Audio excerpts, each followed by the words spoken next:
안녕하세요. 성형외과 전문의 윤승기입니다. 이 시간 제가 준비한 이야기는 젊음을 유지하고 되찾고 싶은 분들이 궁금해하시는 이야기입니다. 얼굴의 노화와 주름 잡는 치료법입니다. 거울을 볼 때 가장 먼저 보이는 얼굴. 얼굴에 발생하는 주름은 피부 노화의 대표적인 증상으로 자외선과 스트레스, 그리고 인상을 쓰는 습관에서부터 만들어진다.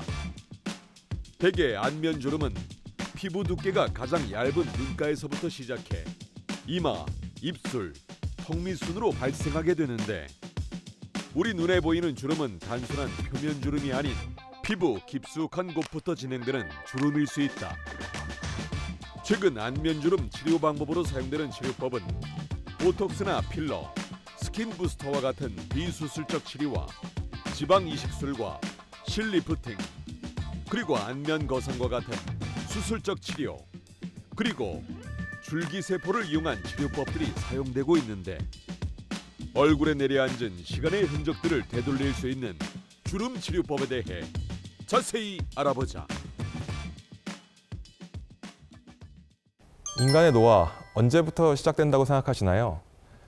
이 인간의 노화에 대해서는 여러 연구가 한 상반된 결과를 보이고 있습니다. 예전에는 20대부터 대사 능력이 조금씩 감소한다고 생각하였는데, 최근에는 20세부터 60세까지 대사 능력이 크게 변하지 않는다고 보고 있습니다. 최신 분자생물학적 연구에서는 노화는 점진적으로 조금씩 일어난다기보다는 급격하게 노화가 일어나는 피크를 보인다고 보고 있고요. 이 피크는 논문에 따라서 조금씩 다른데 44세, 60세에 있다는 논문도 있고 34세, 60세, 78세에 이런 피크가 있다는 논문도 있습니다. 그러나 이제 그에 반해 얼굴의 노화는 경험적으로 20대 중반부터 시작되는 것으로 보고 있고 30대 중반부터 눈가주름이나 팔자주름 등이 눈에 띄기 시작합니다. 미국 피부과학회에서는 30세 이상 성인의 80%가 피부 노화의 초기 증세를 경험하였다고 보고하고 있고요.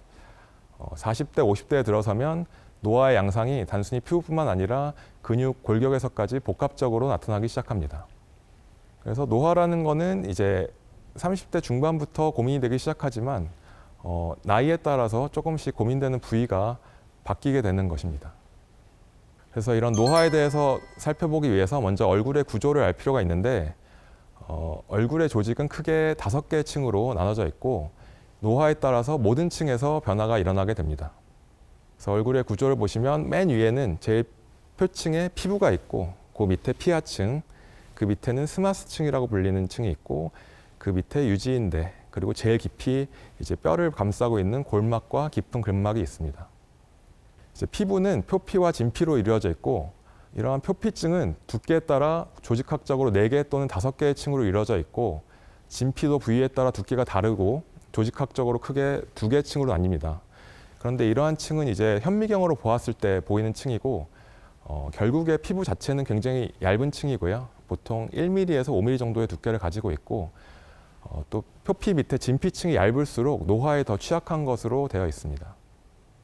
피하층은 거의 대부분이 볼륨을 제공하는 지방으로 이루어져 있고 이제 사이사이에 바닥에서 올라와서 위에 진피층을 아래의 스마스층과 연결해주는 섬유 피부 지지띠층이 있습니다. 피하 조직이 두꺼운 부위에서 섬유 피부 지지띠가 늘어나서 노화에 따른 약화와 길이의 변화가 많이 나타나게 되겠습니다. 그 밑에 층을 보시면 이제 스마스층이라고 하는, 한국말로는 표층 근막계라고 하는데, 이 스마스층은 이제 해부학적으로 뚜렷하게 분리되는 층은 아니지만 기능적으로 분리 가능한 층이고 이제 얼굴의 표정을 짓는 대부분의 안면 표정 근육이 이 층에 분포하게 있습니다. 그리고 이 스마스층 내에서도 안면 표정 근육은 여러 층으로 분포하고 있습니다. 그리고 이제 스마스층 밑에를 보면 4번째 층이 있는데 이 4번째 층 역시 기능적으로 분류되는 층이고요. 이 스마스라는 조직을 골막이나 깊은 근막으로부터 박리할 때 이제 박리되는 층입니다. 그래서 이 층에는 연부 조직 공간이라 그래서 굉장히 성기계에 연결되어 있는 조직들이 많고 군데군데 아주 딱딱하게 붙어 있는 유지인대라는 조직이 있고요. 그리고 표정 근육이 결국 뼈에서 붙어서 피부로 가는 부위들이 있는데 그런 부위에서는 표정 근육이 지나가기도 하고 또한 안면신경이 이 층에 위치하게 됩니다. 마지막으로 5번째 층은 골막과 깊은 근막층이 되겠는데 이 층들은 가장 깊은 층으로 골막은 이제 뼈를 덮고 있고 깊은 근막은 아주 얇지만 질겨서 얼굴의 유지인대에 대해서 지지 기반을 마련해주고 있습니다.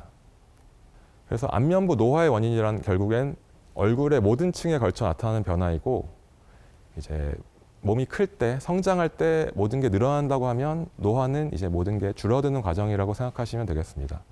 그래서 안면부 노화의 원인을 이제 층별로 살펴보면 제일 겉에 있는 피부의 노화가 이제 제일 먼저 보이게 되는데, 피부의 노화에는 내적인 요인과 외적인 요인이 있습니다. 그래서 내적인 요인에는 유전적인 요인이라거나 뭐 시간이 경과함에 따라 자연적으로 변화하는 요인들이 속하며, 이런 요인들은 피하기가 힘듭니다. 어쩔 수 없이 생긴다고 생각하시면 되고, 외적인 요인은 자외선에 대한 노출, 뭐 흡연이나 오염물의 노출, 영양 부족 등 인간의 노력이나 의지에 따라서 피할 수 있는 것들을 이제 외적인 요인으로 보고 있습니다. 그래서 결국 피부의 노화에는 태양에 대한 노출이 가장 큰 영향을 끼친다고 보시면 되고, 그래서 항상 밖에 나가실 때에는 자외선 차단제를 사용하시는 것이 좋겠습니다. 그리고 또한 나이가 들면서 이 진피의 3대 구성 성분이 있는데, 이제 콜라겐, 엘라스틴, 히알루론산 이렇게 세 가지가 있는데, 이것이 감소하면서 육안으로 주름이 생성되는 것이 보이게 되고, 이들의 감소를 늦추거나 양을 다시 늘리는 것이 이제 피부 노화 치료의 핵심이 되겠습니다.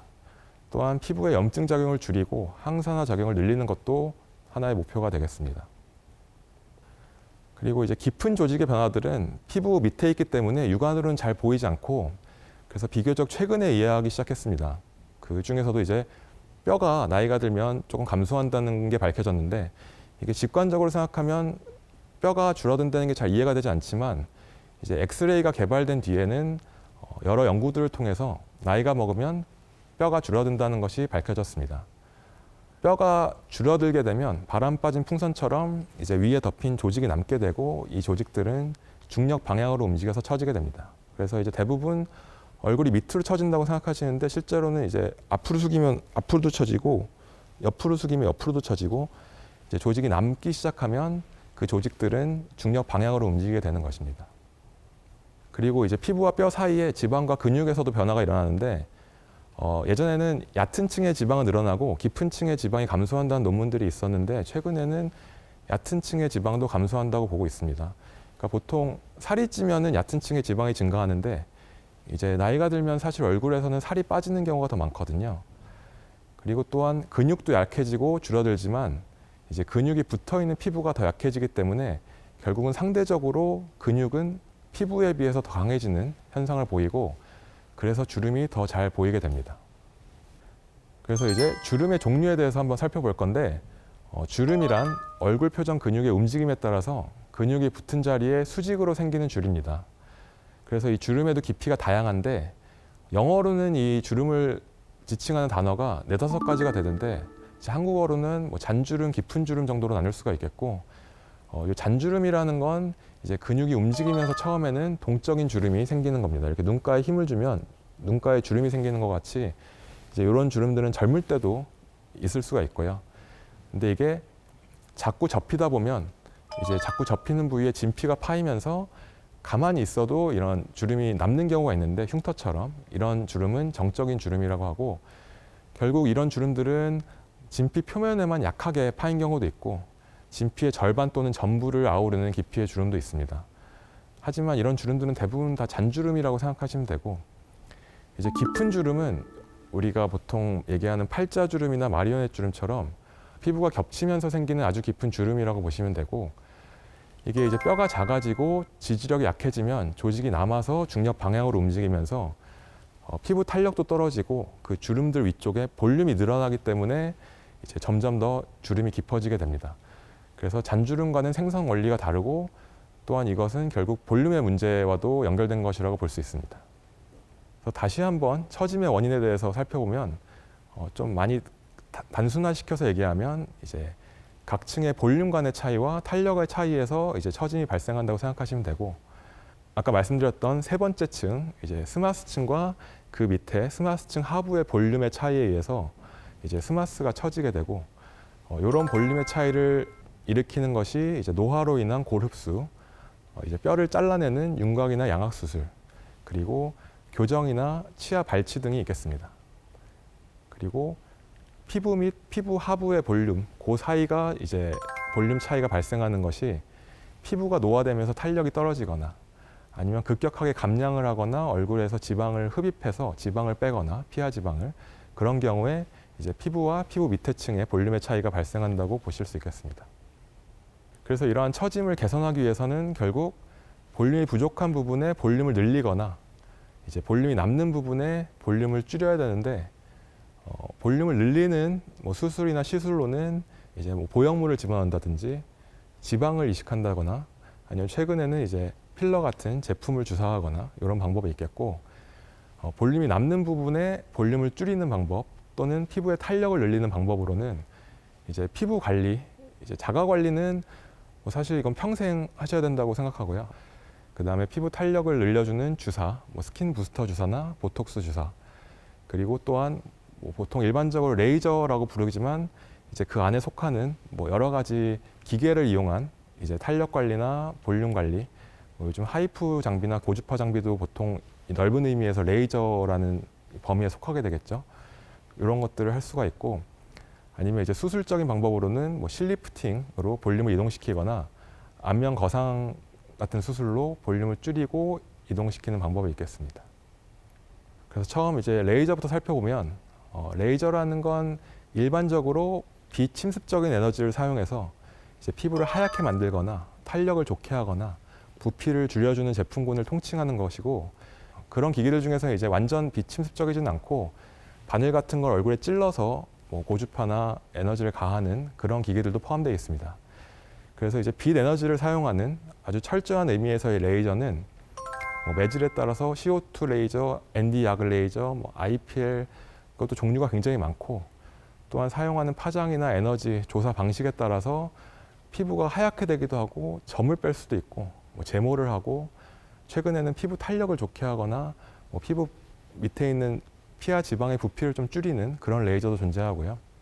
그리고 또한 빛 에너지를 사용하지 않는 초음파나 고주파 장비 역시 에너지의 정도나 침투 깊이에 따라 뭐 피부 탄력이나 피하 지방의 볼륨 등을 줄이거나 하는데 다양하게 이용될 수 있습니다.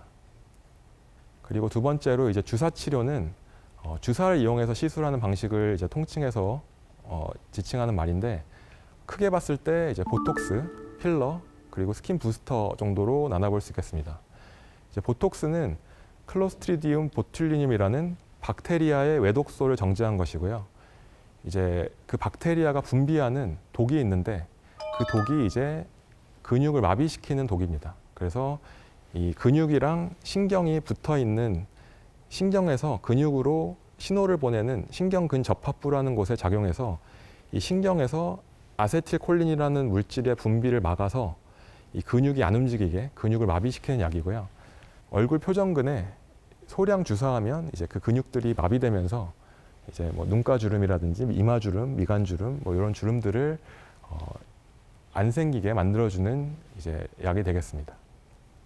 그래서 주름은 아까 이야기한 원인이 두 가지가 있었죠. 그래서 자꾸 접히다 보면 파이는 동적인 주름에서 정적인 주름으로 가는 그런 주름이 있고, 그 다음에 위에서 볼륨이 내려와서 처짐으로 인해서 위에 볼륨이 늘어나기 때문에 자꾸 깊어지는 깊은 주름이 있고, 근데 이제 이 보톡스는 동적인 주름을 막아주는 주사입니다. 그래서 근육이 움직이는 걸 막기 때문에 동적인 주름이 안 생기게 해주고, 동적인 주름이 좀 덜 생기면 이제 그 주름이 정적인 주름으로 진화하는 것도 예방할 수가 있겠습니다.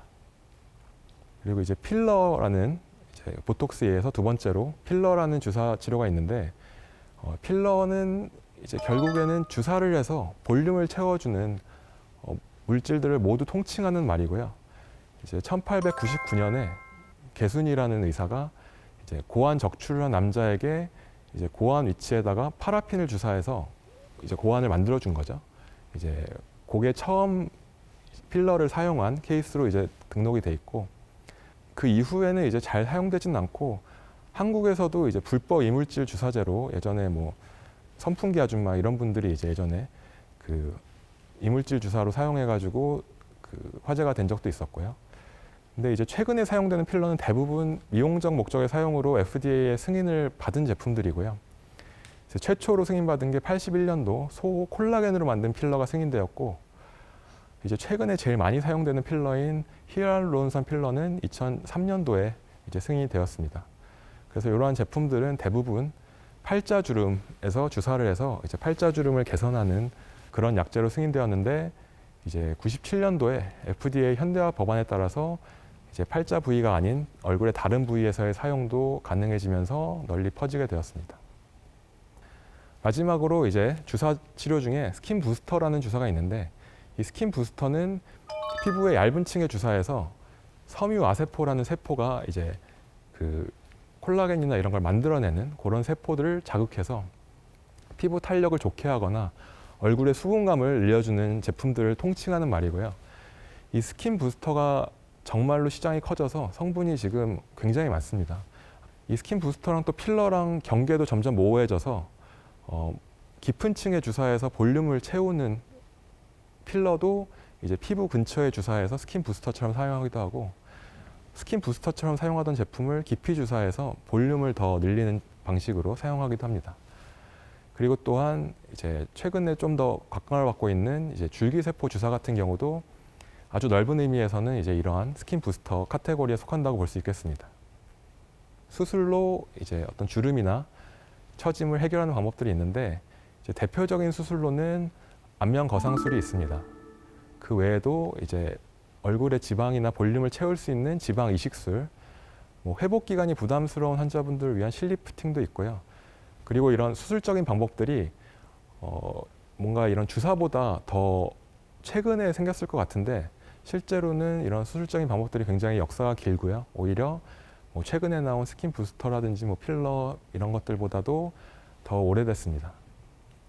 이 초기의 안면 거상은 이제 지금과는 좀 많이 달랐는데 그냥 피부만 조금 잘라서 당기는 방식이 많이 사용되었고 이런 방식들은 이제 그 효과가 오래 가지가 않고 흉터가 많이 생기거나 칼기가 되는 그런 부작용들이 많아서 이제 1960년대 초반부터 아까 말씀드렸던 그 세 번째 층인 스마스 층을 당기는 방법에 대한 연구가 진행돼서 이제 이러한 방식이 현재는 널리 시행 중입니다.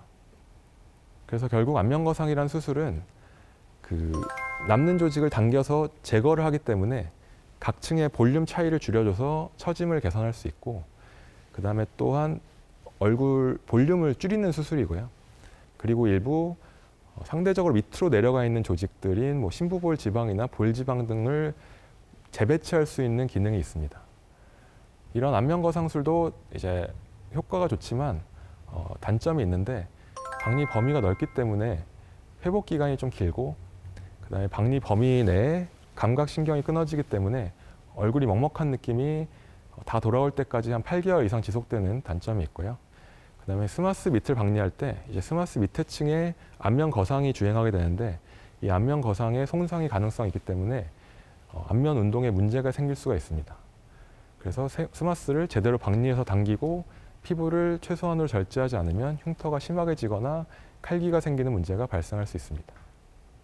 안면 거상 외에도 이제 수술적 방법들이 여러 가지가 있는데 아까 말씀드렸던 리프팅용 실을 이용해서 얼굴을 당겨주는 실리프팅이라는 수술도 있고요. 그래서 실리프팅의 장점이라면 이제 구멍만 뚫어서 실을 넣어서 당기기 때문에 회복이 좀 빠른데 이제 실이 녹아 없어지면서 6개월, 1년 안에 효과가 좀 떨어지는 그러한 단점이 있겠고요. 그리고 또 미니 리프팅, 미니 거상, 내시경 거상처럼 이런 용어들이 시장에서 굉장히 혼재돼서 사용되고 있는데 이제 그 차이를 구별하시는 게 중요합니다. 그래서 이제 미니 리프팅 같은 경우에는 일반적으로는 절개가 짧게 들어가지만 대부분 실 리프팅, 이제 실을 넣어서 리프팅을 하는 그런 수술을 의미하고 있고 미니 거상이라는 건 이제 거상이긴 하나 절개가 조금 짧은 거상을 주로 지칭하는 용어로 쓰이고 있고요.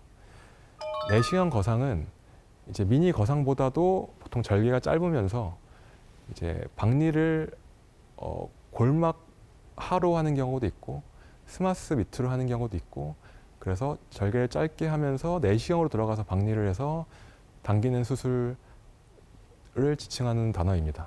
그래서 이게 결국에는 실리프팅인지 아니면 그냥 절개가 짧은 거상인지 요거를 구별하는 게 중요한데 결국 병원에 가셔서 이게 리프팅용 실이 들어가는지 물어보셔서 이게 실이 들어간다고 하면 이제 대부분 실리프팅의 범주에 속할 가능성이 더 크고요. 그다음에 이제 스마스 밑으로 실제로 박리를 해서 유지인대를 끊어준다고 하면 이제 좀 더 거상의 범주에 들어갈 가능성이 큽니다.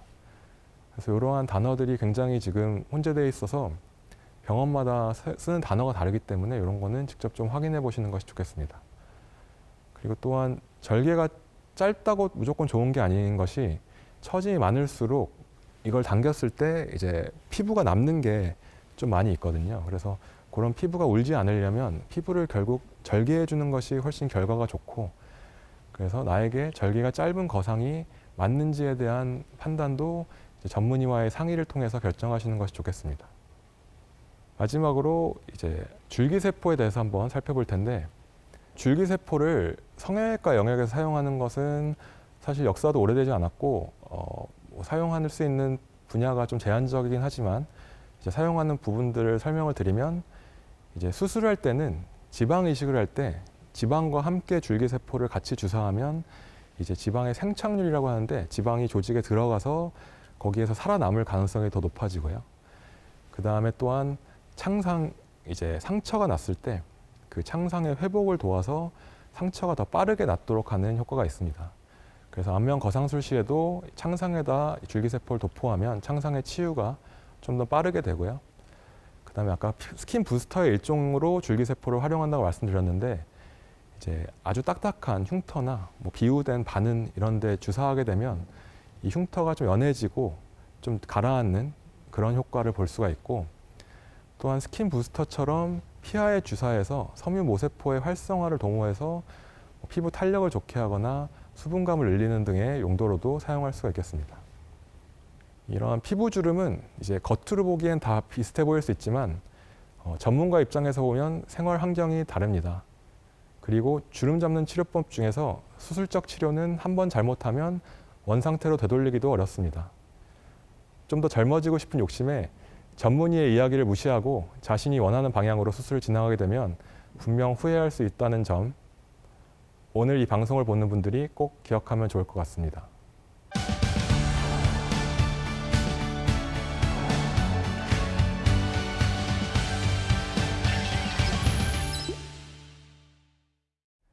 노화로 인한 주름 치료법. 시대가 시대인 만큼 많은 분들이 궁금해 하시는데, 주름 치료법에 대한 궁금증 함께 확인해 볼까요? 6개월 전 안면거상 수술을 받았습니다. 수술 후 귀 모양이 이상해졌다는 이야기를 자주 듣는데 수술 부작용일까요? 결국 안면거상 수술은 이 귀 앞뒤로 절개를 하기 때문에 귓볼 모양이 좀 변할 수가 있습니다. 근데 이제 수술 후에 귀 모양이 이상해졌다는 이야기를 자주 들으신다면 보통 칼기 때문에 그런 경우가 많고, 이제 칼기가 아주 심하지 않으면 그냥 둘 수도 있는데, 칼기가 아주 심한 경우에는 대부분의 경우 이제 안면거상 재수술이 필요할 수 있습니다. 안검하수 치료가 주름 개선에 도움이 된다는데 사실인가요? 아까 말씀드린 것처럼 결국에는 이마 주름은 이마를 사용해서 생기는 것이고, 이마를 눈을 뜰 때 보통 들어 올리기 때문에 이제 이마 주름이 생기는 것입니다. 이제 안검하수 치료라는 건 결국 눈 뜨는 힘을 인공적으로 좀 세게 만들어주는 수술이고, 그렇게 하게 되면 이제 눈이 이렇게 커지면서 이마는 좀 덜 쓰게 되는 거죠. 그러면 이제 이마 주름 등의 개선에는 도움이 될 수 있습니다. 하지만 문제가 이제 이마가 좀 내려오게 되죠. 그래서 눈하고 눈썹 사이 간격이 좀 좁아지고, 그래서 주름 개선, 특히 이마 주름 개선에는 도움이 된다는 게 사실이지만, 이제 그 수술 후 모양에 대해서는 한번 고민해 보실 필요가 있습니다. 올해 40대 후반 여성입니다. 최근 들어 귓볼에 생긴 주름에 신경이 쓰입니다. 귓볼 주름 치료법은 어떤 것이 있을까요? 네, 귓볼에 이제 주름이 생기는 건 역시 귓볼이 나이 들면 조금씩 얇아지고 밑으로 조금씩 이동하거든요. 그래서 그런 부분에 대해서는 아까 나왔던 안면 거상이나 이런 수술 방법들도 귓볼을 상당히 많이 조작할 수가 있거든요. 그래서 귓볼 모양을 바꿀 수가 있기 때문에 귓볼에 생긴 주름만 고민이시면 필러라든지 스킨 부스터라든지 이런 간단한 주사 치료가 제일 좋을 것 같고, 얼굴 다른 부분에도 고민이 있으시다면은 그걸 해결하면서 귓볼 주름도 같이 해결할 수 있겠습니다. 100세 시대를 향해 살아간 요즘 보다 더 젊고 건강하게 살고자 하는 마음은 당연할 수밖에 없습니다. 제가 성형외과 전문의로서 환자들에게 늘 하는 이야기가 있습니다. 너무 과한 것보다 부족한 듯 싶은 게 가장 자연스럽고 좋다고 말이죠. 의학기술이 발전해서 주름 잡는 치료법이 다양하게 소개되고 있기 때문에 환자들이 선택할 수 있는 치료법도 많지만 본인에게 맞는 적절한 치료법, 과하지 않는 치료법을 찾는 것이 가장 중요하다는 것을 꼭 기억하시기 바랍니다. 오늘 저의 이야기는 여기까지입니다. 함께 해주신 여러분 감사합니다.